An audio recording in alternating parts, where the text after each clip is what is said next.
Hello student, आज हम पढ़ेंगे क्लास 11th का चैप्टर नंबर 3 ट्रिगोनोमेट्री फंक्शंस। लेकिन ट्रिगोनोमेट्री फंक्शंस पढ़ने से पहले कुछ बेसिक्स जान लेते हैं। बेसिक्स जैसे कि मैथ्स क्या है, इसका रियल लाइफ में यूज़ कहाँ है, इसमें ज़ीरो का इन्वेंशन कौन किए, एंड सब्ट्रैक्शन डिवीजन कौन से साइंटिस्ट स्टार्ट किए, कौन से मैथमेटिशियन स्टार्ट किए, उसके बारे में सबसे पहले हम लोग जान लेते हैं। तो चलिए हम लोग जानते हैं सबसे पहले कि मैथ्स क्या होता है। तो यहाँ देखिए, mathematics is the study of numbers, shapes and quantity. Numbers क्या क्या होते हैं? 0, 1, 2, 3, 4 अप टू 9। जितने भी नंबर्स होते हैं वो सारे इसी से मिलकर बने होते हैं। नंबर्स के कुछ टाइप्स भी होते हैं, जैसे कि कुछ देख लेते हैं हम लोग। होल नंबर जो 0 से स्टार्ट होता है, नेचुरल नंबर जो 1 से स्टार्ट होता है। अब शेप्स के बारे में बात कर लेते हैं। तो शेप्स जो है ज्योमेट्री में आप लोग पढ़े होंगे। तो ज्योमेट्री में कौन कौन से शेप्स पढ़ते हैं? उसमें बहुत टाइप की शेप्स होती है। फिलहाल हम पढ़ लेते हैं सर्कल, रेक्टेंगल एंड स्क्वायर। ये देखिए, तो सर्कल, ये जो राउंड से फिगर है इसको क्या कहते हैं? सर्कल कहते हैं। ये रेक्टेंगल है, ये स्क्वायर है।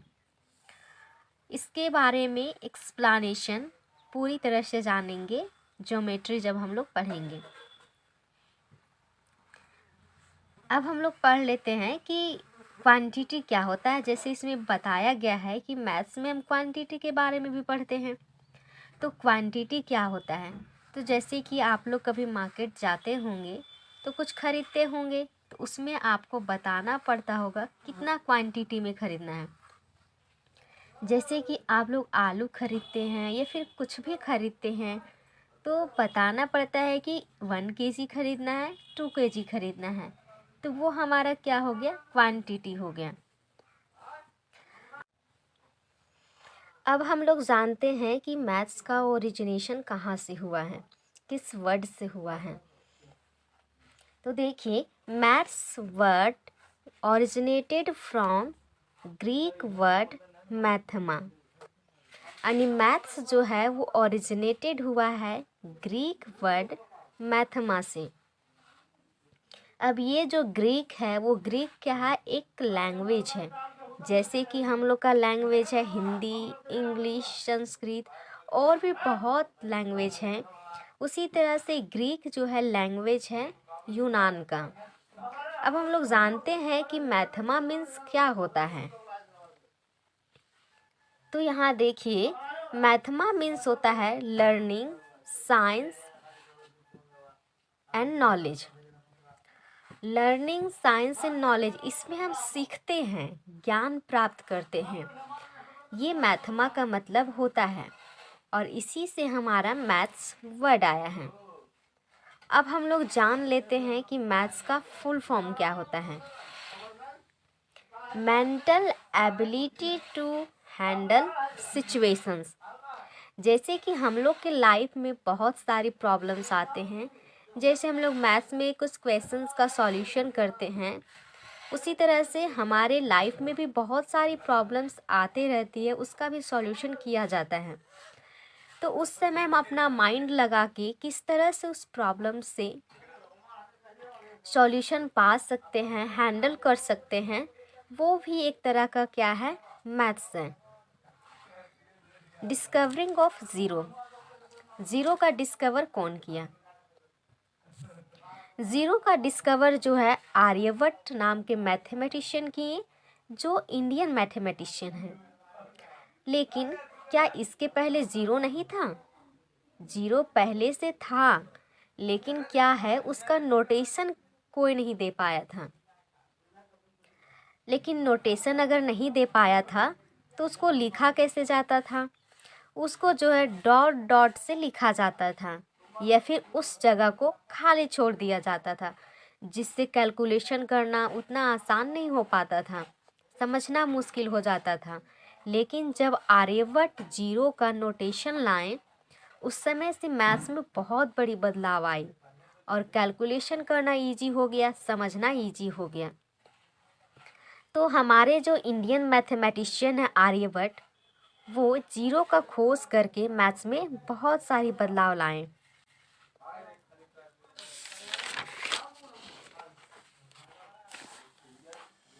अब चलिए हम लोग और भी मैथमेटिशियन का नाम जान लेते हैं जो इंडियन मैथमेटिशियन ही हैं। जैसे कि ये देखिए ब्रह्मगुप्त, ये भी एक इंडियन मैथमेटिशियन ही हैं जो 7th सेंचुरी में ये बताएं कि 1 + 0 1 होता है, 1 - 0 1 होता है। यहाँ सिर्फ 1 नहीं, यहाँ कोई भी नंबर्स हो सकती है, लेकिन सबसे पहले इसी के बारे में बताएं ब्रह्मगुप्त। और ये भी बताएं कि 1 को अगर मल्टीप्लाई करेंगे 0 से तो 0 होता है। लेकिन ये सोचें कि 1/0 क्या होगा, तो 1/0 ये सोचें कि 0 होगा, सिर्फ सोचें।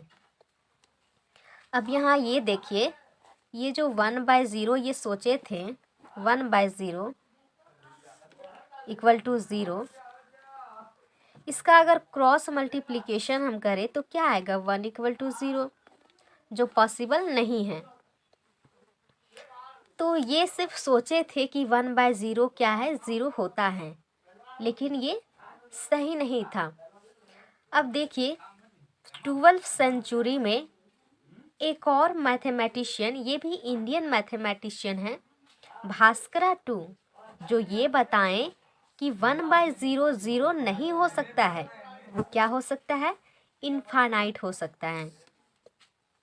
1/0 इनफाइनाइट। जैसे कि हम कोई एग्जाम्पल ले लें, जैसे मान लीजिए कि आप एप्पल लेते हैं, उस एप्पल को छोटे छोटे पीसेस में अगर काट देते हैं तो वो क्या होगा, इतने छोटे छोटे पीसेस हो जाएंगी कि उसको काउंट करना मुश्किल होगा। कहने का मतलब है कि उसको काउंट करना बहुत ही मुश्किल हो सकता है, यानी इनफाइनाइट की तरफ वो बढ़ जाता है, जिसको हम काउंट नहीं कर सकते हैं। तो ये जो 1/0 = इनफाइनाइट लाइन वो भास्करा टू बताएं, लेकिन 1/0 जो है = 0, ये सिर्फ थिंकिंग थी, किनकी, ब्रह्मगुप्त की थिंकिंग थी। अब चलिए हम लोग जानते हैं कि ब्रांच ऑफ मैथमेटिक्स क्या होता है। अब हम लोग जानते हैं ब्रांच ऑफ मैथमेटिक्स के बारे में। तो इसका ब्रांच जो है 2 है, pure maths and applied maths. अब प्योर मैथ्स क्या होता है, अप्लाइड मैथ्स क्या होता है, इसके बारे में भी जान लेते हैं। तो प्योर मैथ्स में क्या होता है कि इसमें इनडायरेक्ट मेजरमेंट किया जाता है, इनडायरेक्ट यूज़ किया जाता है। जैसे कि ट्रिगोनोमेट्री फंक्शंस जो आया, यानी कि सबसे पहले हम लोग ट्रिगोनोमेट्री के बारे में पढ़े थे, रेशियोज के बारे में, जो 10th क्लास में है। तो ये जो ट्रिगोनोमेट्री जब आया तो इसका यूज़ करके बताया गया कि यहाँ से सूर्य तक का दूरी क्या है, यानी यहाँ से मीन्स अर्थ से सन तक का डिस्टेंस क्या है। ये क्या है, इनडायरेक्ट मेजरमेंट है। अगर बोले तो ऐसा तो नहीं हो सकता है कि एक किसी को हम सन पे खड़ा कर दें, वहाँ से वो रस्सी लटकाएगा अर्थ तक और मेज़र कर ले, ये पॉसिबल नहीं है। लेकिन इसमें क्या है, ट्रिगोनोमेट्री बहुत ही कमाल कर दिया कि इससे जो है इमेजिनेशन करके, यानी कि इनडायरेक्ट जो है डिस्टेंस हम मेज़र कर सकते हैं। तो यहाँ यानी अर्थ से सन तक का जो डिस्टेंस निकाला गया वो ट्रिगोनोमेट्री का यूज़ करके निकाला गया, और वो डिस्टेंस जो है आर्यभट्ट ही निकाले थे। तो प्योर मैथ्स क्या है, प्योर मैथ्स में है कि इनडायरेक्ट मेजरमेंट हम लोग कर सकते हैं बाय इमेजिनेशन, जिसमें ट्रिगोनोमेट्री आता है, नंबर सिस्टम आता है, और भी बहुत सारे चैप्टर्स आते हैं। अप्लाइड मैथ्स, अप्लाइड मैथ्स क्या होता है। अब अप्लाइड मैथ्स का हम बात करें तो इसमें डायरेक्ट मेज़र किया जाता है। जैसे कि हम लोग कुछ थोड़ी सी लंबी रस्सी ले लेते हैं, तो उस रस्सी को हम क्या कर सकते हैं, मेजर कर सकते हैं। फिर अगर हम बात करें कि प्रोबेबिलिटी का बात करें, जैसे हम बोलेंगे आज बारिश होने वाली है, ये क्या है, ये हम रियल लाइफ में डायरेक्ट अप्लाई किए हैं। फिर अगर हम किसी चीज़ का बात करें जैसे कि सिक्के का, वो हमारा प्रोबेबिलिटी में पढ़ना है, तो उसमें सिक्के को जब उछालेंगे तो सिक्के को उछालने के बाद हेड आएगा या टेल आएगा, ये क्या है, ये हम डायरेक्ट अप्लाई कर रहे हैं मैथ्स में। जैसे कि यहाँ ज्योमेट्री है, तो ज्योमेट्री का डायरेक्ट अप्लाई होता है, जैसे घर बनता है, पुल बनता है, तो उस समय ज्योमेट्री का अप्लाई किया जाता है। मेज़रमेंट तो यहाँ बताएं, यहाँ डायरेक्ट मेज़रमेंट होता है और प्रोबेबिलिटी इसमें आता है। इसमें और भी चैप्टर्स आते हैं, लेकिन यहाँ बस इतना ही तक हम सीमित रखते हैं। अब चलिए हम लोग जानते हैं कि रिलेशनशिप क्या होता है साइंस एंड मैथमेटिक्स में। तो साइंस और मैथमेटिक्स में क्या रिलेशनशिप होता है, इसको जानने के लिए कुछ एग्जाम्पल्स लेते हैं। जैसे कि मान लीजिए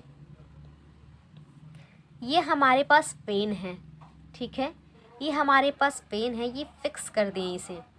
अब ये पेन जो है खिसक कर यहाँ तक आ गया, मान लीजिए। अब ये पेन जो है पहले यहाँ था इस ए पॉइंट पर, और यहाँ से ये खिसक कर कहाँ आ गया, बी तक आ गया। ये हमारा पेन था, ठीक है, यहाँ से ये खिसक कर कहाँ तक आ गया, बी तक आ गया, यहाँ तक आ गया। तब ये देखिए, ये बीच में जो डिस्टेंस कवर किया, ये डिस्टेंस कितना होगा, ये जो बीच में डिस्टेंस कवर किया, ये डिस्टेंस कितना होगा, ये कौन मेज़र करेगा, ये मेज़रमेंट करेगा हमारा मैथमेटिक्स कि कितना डिस्टेंस कवर किया है। लेकिन पेन यहाँ से खिसक कर यहाँ आया, ये कौन बताएगा, ये साइंस बताएगा कि ये जो है पॉइंट ए से मूव करके बी तक आया है। ये साइंस का काम है। जैसे कि हम लोग अगर साइंस में बात करें, बहुत सारी इन्वेंशंस की जाती है, तो इन्वेंशंस में क्या होते हैं, करने समय मैथ्स का भी यूज़ किया जाता है। एक और एग्जांपल ले लेते हैं इसका। तो मान लीजिए ये हमारे पास बॉल है, ठीक है, ये बॉल है। अब ये बॉल को इस पॉइंट से हम क्या किए, फेंकें इसको, तो कुछ इस तरह से ये गिरेगा इस पॉइंट पे। ये प्रोजेक्टाइल मोशन है, ये जो है पढ़ना है क्लास 11th में। तो इसमें क्या हुआ, बॉल जो है यहाँ से आकर यहाँ तक गिरा, ये तो साइंस बताया, लेकिन यहाँ ये डिस्टेंस कितना कवर किया वो कौन बताएगा, वो मैथ्स बताएगा। तो यही रिलेशनशिप है मैथ्स और साइंस के बीच में। Thank you students.